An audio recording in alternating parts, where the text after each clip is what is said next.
Started going here about 11 years ago.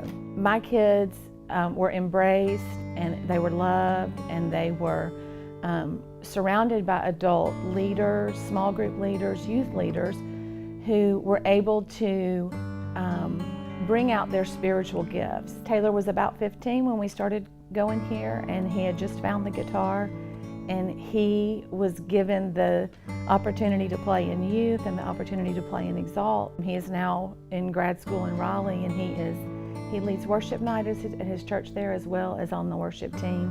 And I feel like those seeds were planted and watered here. Another ministry here that I feel very strongly about is Children First.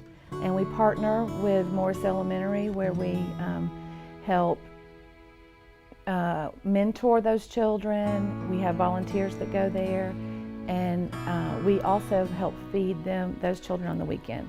I was fortunate enough when I was working with that ministry I bought all the food, and I was at Sam's, and when you're buying 500 cans of Vienna sausage, you get a lot of questions. And the sweet girl that was checking me out, she was probably 19 or 20, and she said, "Do you mind if I ask what you're doing with all of this?" And I began to tell her about what we do and where we are connected, and she started to cry. Her tears continued to flow, and then the couple behind me was crying, and she said, "I was one of those children. I've always heard, like my grandmother would say, well, do they have a church family?" And I didn't really know what that meant. So as a family, we've experienced loss. My brother, and then prior to that, we experienced a job loss. And that's when I realized what church family was.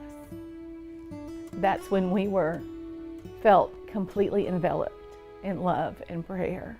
Tithing came and went for us until I found Malachi 3:10. And there it says, "Bring the whole tithe to the storehouse, so that there will be food in my house."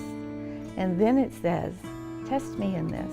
And so with that, I learned I have to step out in faith. When I think I can't afford to tithe, the truth is I can't afford not to, because God always can make 90% go further than 100%. And I've seen it way too many times. So I would encourage you to prayerfully consider where you are with your tithing and with your giving, and what God is calling you to do, where He is calling you to step out and give.